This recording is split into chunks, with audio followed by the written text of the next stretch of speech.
নমস্কার বন্ধুরা, welcome to WB sports studio. আশা করি তোমরা সবাই সুস্থ ও ভালো আছো। তো আজকের এই ভিডিওতে ইস্টবেঙ্গলের নতুন বিদেশি কে হবে সেই নিয়ে আপডেট দেব। তার সাথে সাউল ক্রেসপো কবে কলকাতাতে আসবেন এবং ইস্টবেঙ্গলের সঙ্গে যুক্ত হবেন সে বিষয়েও আপডেট দেব। তার সাথে কলকাতা ডার্বিতে স্টুয়ার্ট ও পেত্রাতস থাকবেন কিনা সে বিষয়েও আপডেট দেব। ভিডিওটি গুরুত্বপূর্ণ হতে চলেছে মোহনবাগান এবং ইস্টবেঙ্গলকে নিয়ে।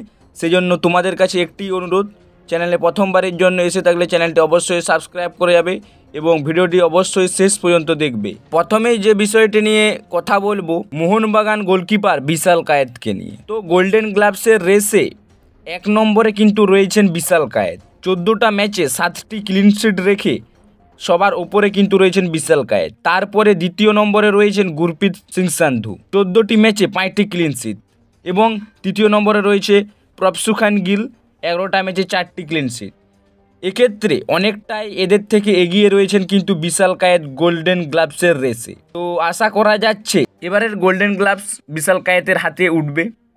তো দেখা যাক। এই মুহূর্তে কিন্তু দুরন্ত ছন্দে রয়েছেন মোহনবাগান ডিফেন্স লাইন এবং বিশাল কায়েতও।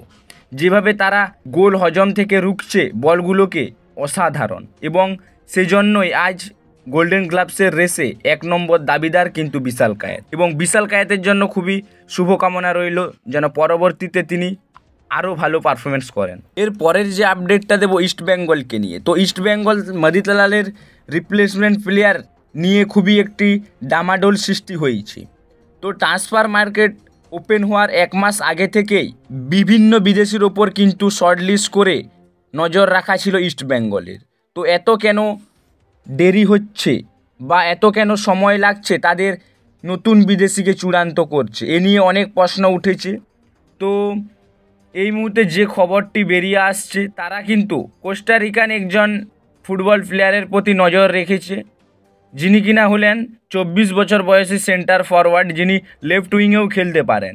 তো বেশিরভাগ তিনি পিছন থেকে অপারেট করেন, যার মার্কেট ভ্যালু 3 কোটি টাকা। তো সেই প্লেয়ারটি হচ্ছেন জগুয়েন্স মন্টেনেগ্রো। এই প্লেয়ারটি 24 বছর বয়সী, এই প্লেয়ারের প্রতিও নজর রয়েছে ইস্টবেঙ্গলের।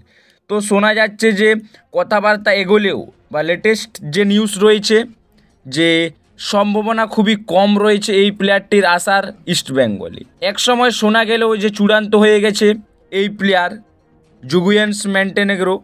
তো এই মুহূর্তে যে খবরটি রয়েছে যে সম্ভাবনা কমছে কিন্তু এই প্লেয়ারের ইস্টবেঙ্গলে আসা। এই মুহূর্তে তিনি যে ক্লাবের সঙ্গে যুক্ত রয়েছেন তাদের সঙ্গে কিন্তু দীর্ঘমেয়াদী চুক্তি রয়েছে তার 2027 পর্যন্ত। তো সেক্ষেত্রে কাকে নেবে এ বিষয়ে অনেক প্রশ্নচিহ্ন ঘোরাফেরা করছে।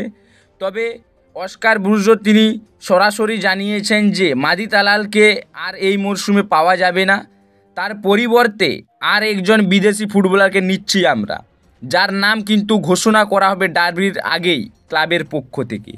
তো এটি একটি ভালো খবর তিনি কিন্তু জানিয়েছেন ফ্যানেদের উদ্দেশ্যে যে ডার্বির আগেই কিন্তু ইস্টবেঙ্গলের নতুন বিদেশি চূড়ান্ত হওয়ার কথা কিন্তু অফিসিয়ালি অ্যানাউন্সমেন্ট করে দেওয়া হবে। এর পরের যে আপডেটটা দেবো ইস্টবেঙ্গলের ভরসাযোগ্য মিডফিল্ডার সাউল ক্রেসপোকে নিয়ে। তো চোটের কারণে তিনি কিন্তু তার দেশে ফিরে গিয়েছিলেন।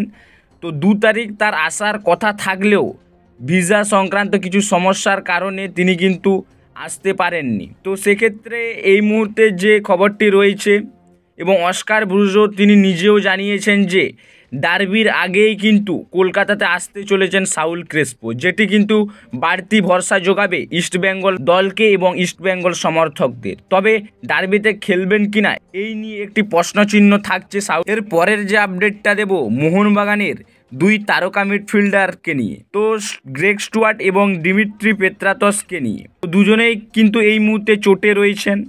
তো স্টুয়ার্ট তিনি কিন্তু অনেকটাই চোটমুক্ত রয়েছেন।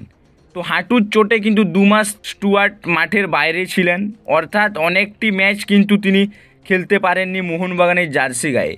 তো সেই চোট কাটিয়ে তিনি এই মুহূর্তে জোর কদমে ডার্বির প্রস্তুতি সারছেন। তো হায়দ্রাবাদ ম্যাচের পর মলিনা খেলোয়াড়দেরকে 3 দিন ছুটি দিলেও স্টুয়ার্ট এবং ডিমি ডার্বির জন্য মরিয়া হয়ে তাদের ফিটনেসটি ঠিক করতে ব্যস্ত। তো রবিবার দেখা গেল ইস্টবেঙ্গল অনুশীলনের সামনেই যুব ভারতী প্র্যাকটিস গ্রাউন্ড 1-তে দিমিত্রি পেত্রাতস এবং গ্রেগ স্টুয়ার্ট তাদের ফিজিওর সঙ্গে কিন্তু দৌড়াদৌড়ি করছেন মাঠে। তো দৌড়াদৌড়ি করার পর ফিটনেস ড্রিল করে মাঠ ছাড়লেন কিন্তু স্টুয়ার্ট ও দিমি। তো এর থেকেই পরিষ্কারভাবে বোঝা যাচ্ছে যে ডার্বিতে থাকছেন কিন্তু স্টুয়ার্ট। ডার্বির জন্য মরিয়া এই দুই খেলোয়াড়। তবে দিমিত্রি পেত্রাতস কতটা সুস্থ এ বিষয়ে এখনও পর্যন্ত পুরোপুরি ঠিক খবর আমার কাছে নেই। তবে স্টুয়ার্ট ডার্বিতে অ্যাভেলেবেল থাকছেন এবং আশা করা যাচ্ছে দিমিত্রি পেত্রাতস রিজার্ভ বেঞ্চে থাকতে পারেন। তবে এ বিষয়ে আমি তোমাদেরকে কনফার্ম আপডেট ডার্বির আগেই জানিয়ে দেব। তো আজকের এই ভিডিওটি এই পর্যন্তই ছিল। ভিডিওটি ভালো লাগলে অবশ্যই লাইক, শেয়ার ও আমার চ্যানেলে প্রথমবারের জন্য এসে থাকলে চ্যানেলটি সাবস্ক্রাইব করে যাবে। সাবস্ক্রাইব করা একদম ফ্রি। ভারতীয় ফুটবলের খেলার খবর সবার আগে পেতে চ্যানেলটি সাবস্ক্রাইব করে যাবে। চলো দেখা হবে নেক্সট ভিডিওতে। ধন্যবাদ।